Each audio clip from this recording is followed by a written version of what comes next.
ओम शांति। आज की तारीख है 22 फरवरी 2022। आज बाप दादा के महावाक्य हैं। मीठे बच्चे, तुम सबको सच्ची गीता सुनाकर सुख देने वाले सच्चे सच्चे व्यास हो। तुम्हें अच्छी तरह पढ़कर सबको पढ़ाना है, सुख देना है। प्रश्न: सबसे ऊंची मंजिल कौन सी है जिस पर पहुंचने का तुम पुरुषार्थ करते हो? उत्तर: अपने को अशरीरी समझना, इस देह अभिमान पर जीत पाना, यही ऊंची मंजिल है। क्योंकि सबसे बड़ा दुश्मन है देह अभिमान। ऐसा पुरुषार्थ करना है जो अंत में बाप के सिवाय कोई याद ना आए।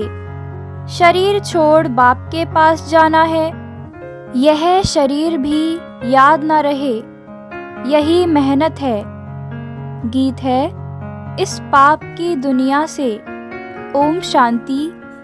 जीव आत्माएं या बच्चे समझते हैं दिल में कि अभी हमको बाबा कहाँ ले चलते हैं।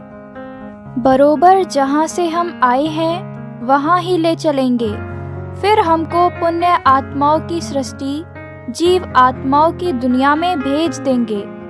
श्रेष्ठ और भ्रष्ट अक्षर निकले हैं, जरूर जीव आत्माओं को ही कहेंगे। सुख व दुख जब शरीर में है तभी भोगा जाता है। बच्चे जानते हैं कि अब बाबा आया है। बाबा का नाम हमेशा शिव है। हमारा नाम सालिग्राम है। शिव के मंदिर में सालिग्रामों की भी पूजा होती है। बाबा ने समझाया था, एक है रुद्र ज्ञान यज्ञ और दूसरा है रुद्र यज्ञ। उसमें खास बनारस के ब्राह्मणों पंडित को बुलाते हैं रुद्र यज्ञ की पूजा के लिए। बनारस में ही शिव के रहने के अनेक मंदिर हैं। शिव काशी कहते हैं, असल तो है ही नहीं, नाम काशी था। फिर अंग्रेजों ने बनारस नाम रखा, वाराणसी नाम अभी रखा है। भक्ति मार्ग में आत्मा परमात्मा का ज्ञान तो है नहीं, पूजा दोनों की अलग अलग करते हैं। एक बड़ा शिवलिंग बनाते हैं, बाकी छोटे छोटे सालिग्राम अनेक बनाते हैं। तुम जानते हो हम आत्माओं का नाम है सालिग्राम और हमारे बाबा का नाम है शिव। सालिग्राम सब एक सहज के, एक साइज के बनाते हैं, तो बरोबर बाप और बेटे का संबंध है। आत्मा याद करती रहती है, हे परमपिता परमात्मा, हम परमात्मा नहीं हैं, परमात्मा हमारा बाबा है। यह समझाने की मत तुमको दी गई है। दिन प्रतिदिन तुमको श्रीमत मिलती रहती है कि कोई को भी पहले बाप का परिचय दे वर्षा दिलाना है। पहले तुमको सिद्ध करके समझाना है कि वह निराकार बाप है, यह प्रजापिता साकार है, वर्षा निराकार से मिलता है। अब बाप समझाते हैं, मेरा एक ही शिव नाम है, दूसरा कोई मेरा नाम नहीं। सभी आत्माओं के शरीर के नाम अनेक हैं, मेरा कोई शरीर है नहीं, मैं सुप्रीम सोल हूँ। बाबा पूछते हैं, बच्चे तुम्हारा सबसे बड़ा दुश्मन कौन है? जो सयाने होंगे वह कहेंगे, देह अभिमान सबसे बड़ा दुश्मन है, जिससे ही काम की उत्पत्ति होती है। देह अभिमान को जीतने में बड़ी मुश्किलात होती है। देही अभिमानी बनने में ही मेहनत है। जन्म जन्मांतर तुम देह के संबंध में चले हो। अब जानते हो बरोबर मैं आत्मा अविनाशी हूँ, जिसके आधार से यह शरीर चलता है। रिलीजियस माइंडेड जो भी हैं, वह समझते हैं कि हम आत्मा हैं, देह नहीं है।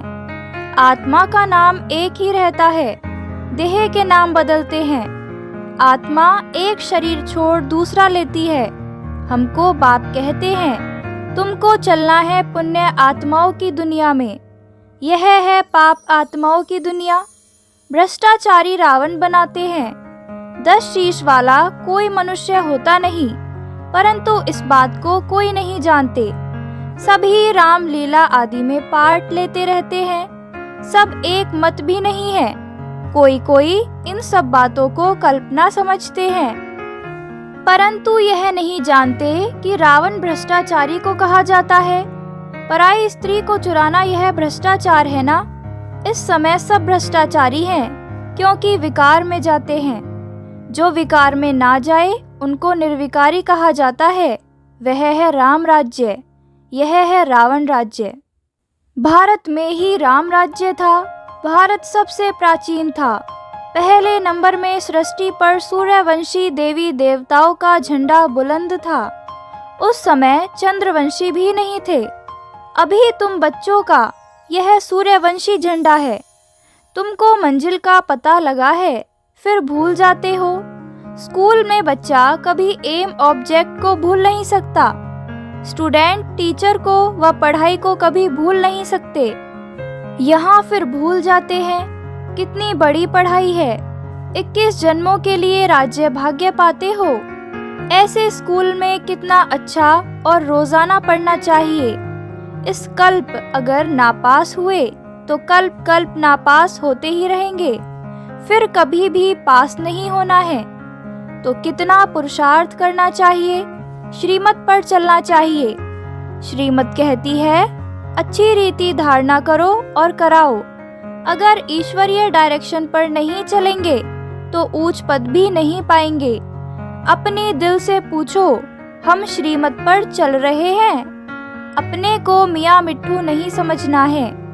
अब अपने से पूछो तो जैसे यह ब्रह्मा सरस्वती श्रीमत पर चलते, हम ऐसे चल रहे हैं, पढ़कर और पढ़ाते हैं। क्योंकि तुम सच्ची सच्ची गीता सुनाने वाले व्यास हो। वह व्यास नहीं जिसने गीता लिखी है। तुम इस समय सुखदेव के बच्चे सुख देने वाले व्यास हो। सुखदेव शिव बाबा गीता का भगवान है। तुम उनके बच्चे व्यास हो, कथा सुनाने वाले। यह स्कूल है। स्कूल में बच्चे की पढ़ाई से नंबर का मालूम पड़ जाता है। वह है प्रत्यक्ष और यह है गुप्त। यह फिर बुद्धि से जाना जाता है कि हम किस लायक हैं। किसको पढ़ाने का सबूत मिला है। बच्चे लिखते हैं, बाबा फलाने ने हमको ऐसा तीर लगाया जो हम आपके बन गए। कोई तो सामने आते भी कह नहीं सकते कि बाबा हम तो आपके बन गए। कई बच्चियां पवित्रता के कारण मार भी खाती रहती हैं। कोई तो बच्चे बन फिर टूट भी पड़ते हैं, क्योंकि अच्छी तरह से पढ़ते ही नहीं तो बाप कितना अच्छी रीति समझाते हैं कि बच्चे सिर्फ मुझे याद करो और पढ़ो। इस नॉलेज से तुम चक्रवर्ती राजा बनेंगे। घर के बाहर भी लिख दो, 1 सेकंड में जीवन मुक्ति मिल सकती है। जनक मिसल 21 जन्मों के लिए। 1 सेकंड में तुम विश्व के मालिक बन सकते हो। विश्व के मालिक तो जरूर देवताएं ही बनेंगे ना। सो भी नई विश्व, नया भारत। जो भारत नया था सो अब पुराना हो गया है। सिवाय भारत के और कोई खंड को नया नहीं कहेंगे। अगर नया कहेंगे तो फिर पुराना भी कहना पड़े। हम फुल नए भारत खंड में जाते हैं। भारत ही 16 कला संपूर्ण बनता है और कोई खंड फुल मून हो ना सके। वह तो शुरू ही आधा से होता है। कितने अच्छे अच्छे राज हैं। हमारा भारत ही सचखंड कहलाया जाता है। सच के पीछे फिर झूठ भी है। भारत पहले फुल मून होता है, पीछे तो अंधियारा हो जाता है। पहला झंडा है हेवन का। गाते भी हैं पैराडाइज था। हम अच्छी तरह से समझा सकते हैं, क्योंकि हमको सारा अनुभव है। सतयुग त्रेता में हमने कैसे राज्य किया, फिर द्वापर कलयुग में क्या हुआ। यह सब बुद्धि में आने से कितनी खुशी आनी चाहिए। सतयुग को सोजरा और कलयुग को अंधियारा कहा जाता है। तब कहते हैं ज्ञान अंजन सतगुरु दिया, अज्ञान अंधेर विनाश। बाबा ने कैसे आकर तुम अबलाओ माताओं को जगाया है। साहूकार तो कोई मुश्किल ही खड़ा होता है। इस समय सचमुच बाबा गरीब निवाज है। गरीब ही स्वर्ग के मालिक बनते हैं, साहूकार नहीं। इसका भी गुप्त कारण है। यहाँ तो बलिहार जाना पड़ता है। गरीबों को बलिहार जाने में देरी नहीं लगती। इसलिए सुदामा का मिसल गाया हुआ है। तुम बच्चों को अब रोशनी मिली है, परंतु तुम्हारे में भी नंबरवार हैं और सबकी ज्योति उझाई हुई है अर्थात बुझी हुई है। इतनी छोटी सी आत्मा में अविनाशी पाठ नूंधा हुआ है। वंडर है ना? यह कोई साइंस की शक्ति नहीं है। तुमको अब बाबा से शक्ति मिलती है। बरोबर यह अविनाशी चक्र है जो फिरता ही रहता है। इनका कोई आदि अंत नहीं है। नया कोई यह बातें सुने तो चक्री में आ जाए। यहाँ 10-20 वर्ष वालों को भी पूरा समझ में नहीं आता है और ना किसको समझा सकते हैं। तुमको पिछाड़ी में सब पता पड़ जाएगा कि फलाना फलाने के पास जन्म लेगा। यह होगा। जो महावीर होंगे उन्हों को आगे चलकर सब साक्षात्कार होते रहेंगे। पिछाड़ी में तुमको सतयुग के झाड़ बहुत नजदीक दिखाई पड़ेंगे। महावीरों की ही माला है ना। पहले 8 महावीर, फिर है 108 महावीर। पिछाड़ी में बहुत फर्स्ट क्लास साक्षात्कार होंगे। गाया भी हुआ है, परम पिता परमात्मा ने बाण मरवाए। नाटक में बहुत बातें बनाई हैं। वास्तव में यह स्थूल बाणों की बात नहीं। कन्याएं माताएं बाणों से क्या जाने। वास्तव में यह है ज्ञान बाण और इन्हों को ज्ञान देने वाला बरोबर परमपिता परमात्मा है। कितनी वंडरफुल बातें हैं, परंतु बच्चों को एक ही मुख्य बात घड़ी घड़ी भूल जाती है। सबसे कड़े ते कड़ी भूल होती है जो देह अभिमान में आकर अपने को आत्मा निश्चय नहीं करते। सच कोई नहीं बतलाते। सच तो कोई आधा घंटा भी सारे दिन में मुश्किल याद में रह सकते हैं। कोई को समझ में भी नहीं आता कि योग किसको कहा जाता है। मंजिल भी बहुत ऊंची है। अपने को अशरीरी समझना है। जितना हो सके उतना पुरुषार्थ करना है। जो पिछाड़ी के समय कोई भी याद ना पड़े। कोई तत्वज्ञानी ब्रह्मज्ञानी अच्छे होते हैं तो गद्दी पर बैठ समझाते हैं, बैठे बैठे समझाते हैं। हम तत्व में लीन हो जाएंगे। शरीर का भान नहीं रहता है। फिर जब उनका शरीर छूटता है तो आसपास सन्नाटा हो जाता है। समझते हैं कोई महान आत्मा ने शरीर छोड़ा है। तुम बच्चे याद में रहेंगे तो कितनी शांति फैलाएंगे। यह अनुभव उन्हों को होगा जो तुम्हारे कुल के होंगे। बाकी तो मच्छरों सदृश मरने वाले हैं। तुम्हारी प्रैक्टिस हो जाएगी अशरीरी होने की। यह प्रैक्टिस तुम यहाँ ही करते हो। वहाँ सतयुग में तो आत्मा एक शरीर छोड़ दूसरा लेती है। यहाँ तो तुम जानते हो यह शरीर छोड़ बाबा के पास जाना है, परंतु पिछाड़ी में कोई याद ना आए। शरीर ही याद न रहे तो बाकी क्या रहा। मेहनत है इसमें। मेहनत करते करते पिछाड़ी में पास होकर निकलते हो। पुरुषार्थ वालों का भी पता तो पड़ता है ना। उनका शो निकलता रहेगा। बांधेली गोपिकाएं पत्र ऐसे लिखती हैं जो कभी छुटेली भी नहीं लिखती। उन्हों को फुर्सत ही नहीं। बांधेलिया समझती है शिव बाबा ने इन हाथों का लॉन लिया है तो शिव बाबा का पत्र आएगा। ऐसा पत्र तो फिर 5000 वर्ष के बाद आएगा। क्यों नहीं बाबा को पत्र रोज लिखें, नैनों से काजल निकाल कर भी लिखें। ऐसे ऐसे ख्यालात आएंगे।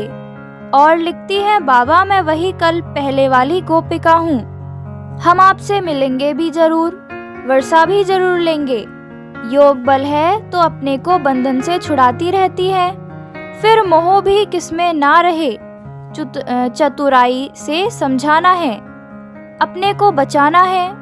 तोड़ निभाने के लिए बड़ी कोशिश करनी है। माताएं समझती हैं हम पति को भी साथ ले चलें। हमारा फर्ज है उन्हों को समझाना।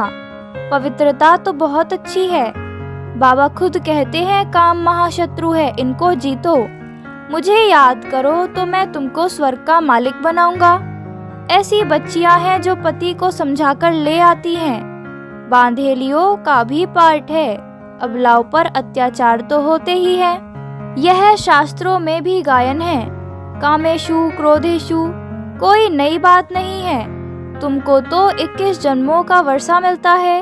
इसलिए थोड़ा कुछ सहन तो करना ही पड़ता है।